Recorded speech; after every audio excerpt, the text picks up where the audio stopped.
I would say in another administration, one of the ways you fix it and you make sure that it doesn't happen again is that there are consequences when someone breaks the rules.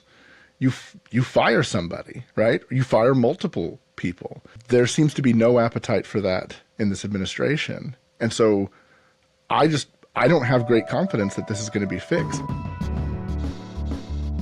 So this week, The Atlantic's editor-in-chief, Jeffrey Goldberg, got a big surprise when his cell phone informed him that he'd received a message from National Security Advisor Michael Waltz. What Goldberg initially thought was a hoax or possibly a bad actor turned out to be actually what it was, the real deal. Unwittingly, he'd been added to a private chat group on the messaging app Signal, where top government officials were discussing an upcoming military strike on Yemen. Joining me today at the mics are senior commentators Mike Cosper and Russell Moore, and Georgetown professor and former White House staffer to Presidents George W. Bush and Barack Obama, Paul D. Miller. Paul and Mike and Russell, welcome to the show today. Good to be here. Glad to be here. And Paul, I want to start with you and just say, I read Goldberg's initial Atlantic piece this week and kept thinking, surely this isn't real. I mean, it made me think of this time I accidentally texted the president of our Little League gushing about my son's home run, and he politely texted me back, "That's great. Definitely let your husband know." And, I know this happens. We all know this happens. But when it comes to national security, I sort of don't want to be able to relate to a situation like this. What privacy structures usually keep communication private within the government, and why didn't they work this time? Yeah, so during the 10 years I spent working in the military, the CIA, and the White House, it was pretty clear. It was always told to us not to use any private means of communication to talk about official business. And that's even unclassified official business. We just weren't supposed to use our phones or our personal email addresses. So that was something I steered clear of, and I know most of my colleagues did. So I was quite surprised when I read this article, about the mishap, I suppose. That would be unusual in the time that I worked in the White House and in, I think, most other administrations.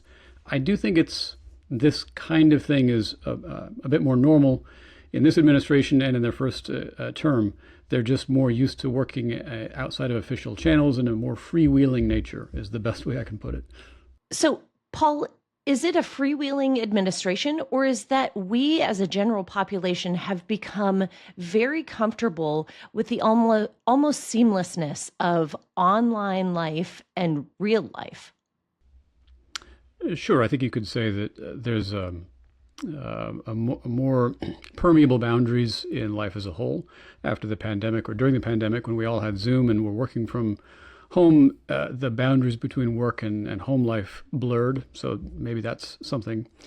But for a book I recently wrote about Afghanistan, I interviewed folks from the first Trump administration, and they were very frank about how the Trump administration, the Trump White House, really was unorthodox in how it operated, again, outside of normal channels, didn't follow normal procedures. So this kind of thing feels to me endemic of this White House, but you're right, it might be emblematic of American life as a whole. Russell, what did the conversation reveal to you that surprised you? The fact that it happened was surprising to I think anybody, especially anybody who realizes exactly how serious this is. I mean, when people would talk about how relatable this is, as you mentioned, it actually is not, because there is no parallel in anybody's life where information could lead directly to the destruction of human life.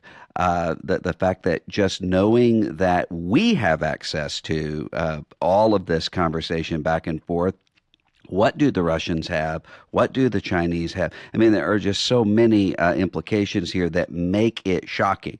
And then you add to that the response to it, which I'm not surprised that in this White House you had a refusal to apologize. I mean, that's the battle plan that's there.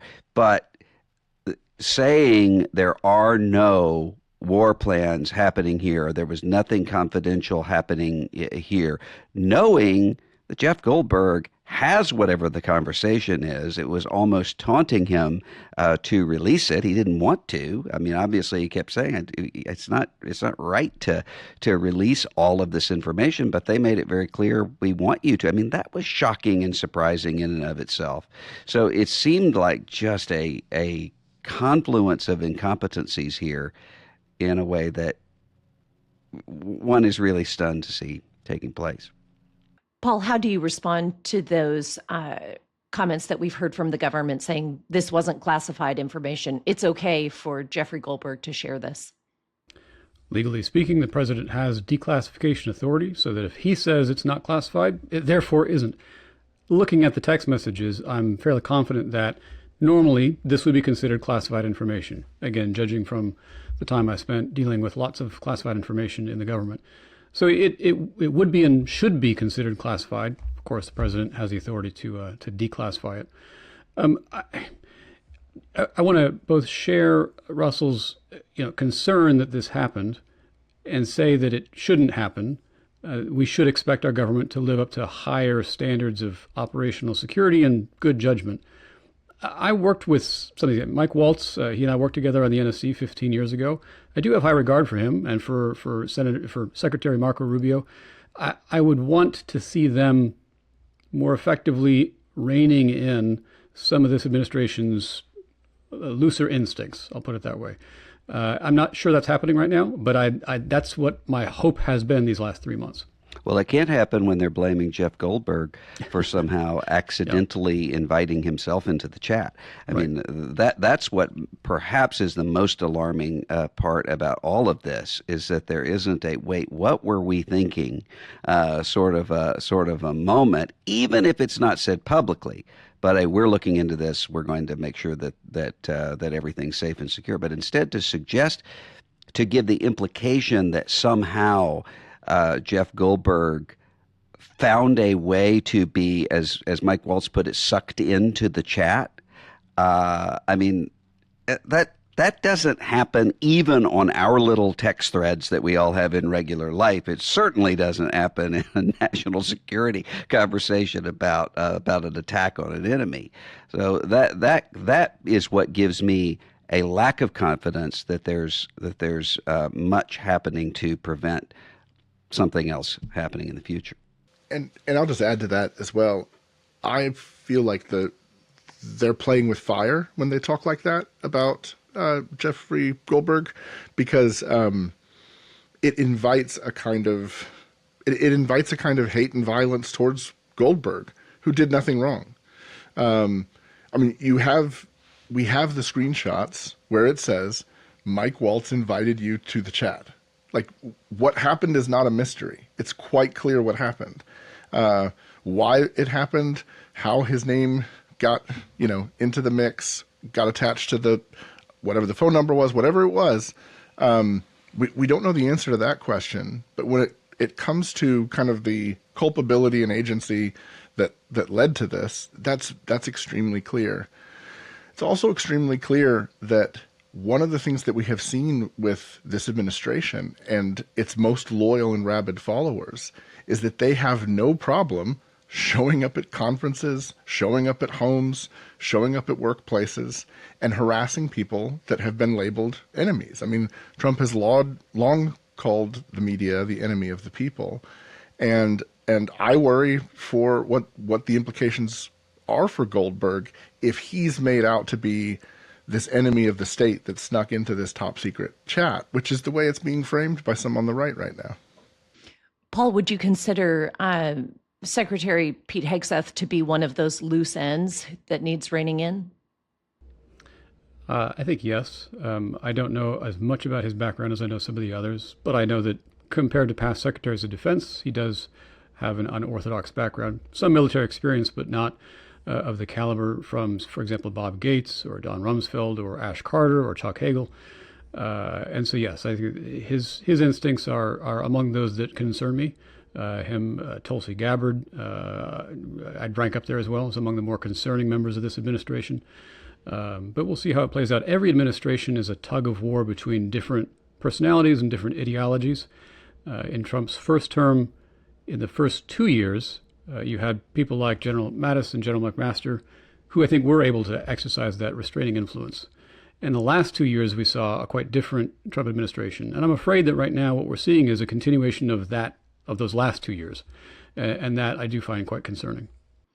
Russell, one of the things that has come out this week in response to the revealing of this chat group has been, it's almost like someone sat and did research on who was in the chat group and what they had previously said about mishandling classified information.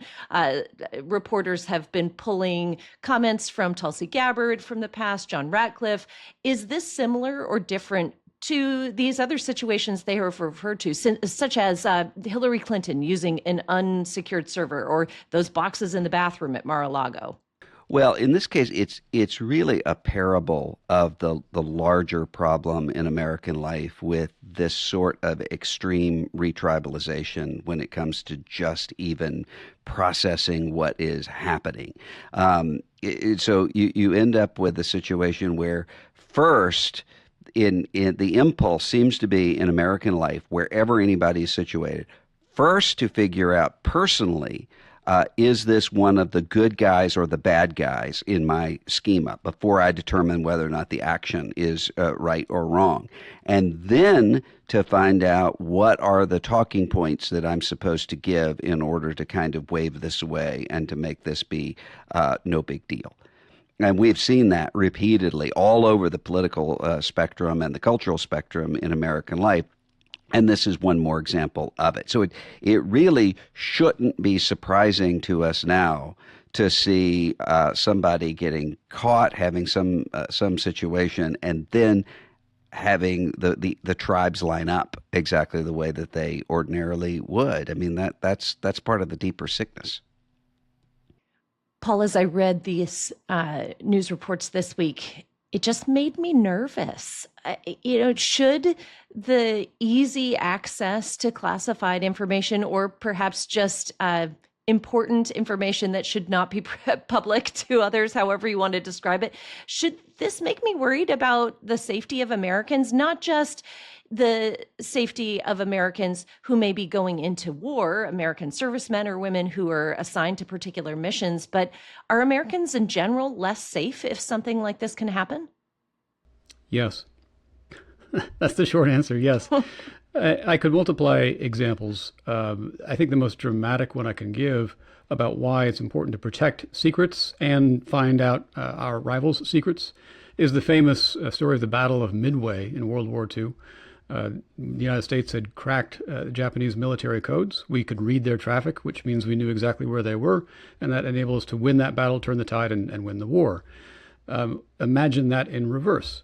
If our enemies figure out how to spy on the National Security Advisor, the Secretary of Defense, and the Director of National Security, National Intelligence, as they're having these conversations, I think Russia and China understand exactly what they're able to do now. If they get access to the right cell phone, the right signal channel, they'll eat our lunch. And so, yes, we are less safe. Our position in the world is less assured because of these kinds of habits. It's not just this one incident. It's the habit of impunity and disregard for the normal procedures that are supposed to keep our secrets safe.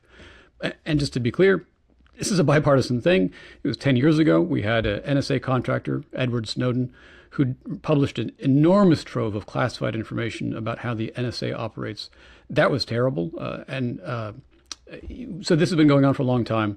And we do need to do a better job stewarding the security and the safety of our nation and our nation's secrets. Mike, how do you rein that in? It seems like this is about leadership responsibility and training to be a good leader. Well, part of what's difficult about the situation is that, when they talk about this kind of security stuff, you're talking about the habits of an institution. You're talking about institutional knowledge that's passed down from leader to leader to leader. I was listening to a journalist tell this story the other day about how he went to visit a friend that was working in the White House, and this friend who he'd known for years and years was somebody that had top secret clearance, often had secret stuff on his desk. And there was kind of this policy where whenever his friend had to get up from his desk and leave the room, his secretary had to come in and stand at the desk and just watch him and make sure that he didn't rifle through the papers on his desk. That kind of thing becomes a habit. That's just a you understand what the rules are, and you make that part of the rhythm of your life. It's often very, very inconvenient. You'll hear people talk about skiffs, these rooms that are set up in various buildings, in homes oftentimes for high officials, where they can go and review classified material.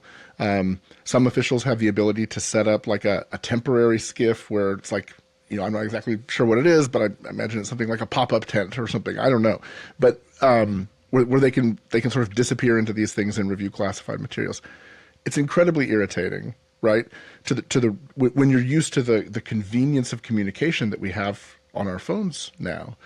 And it strikes me that what we're seeing here is a number of leaders who don't have that, particularly with someone like Hegseth, who doesn't have that institutional knowledge, who doesn't have that experience. He's an outsider. He came in. That was the thing people were cheering him on for, is because this guy's going to come in from the outside and he's going to fix things. Well, he's also going to break things because he doesn't know how they work. And I'm not exactly sure how that gets fixed.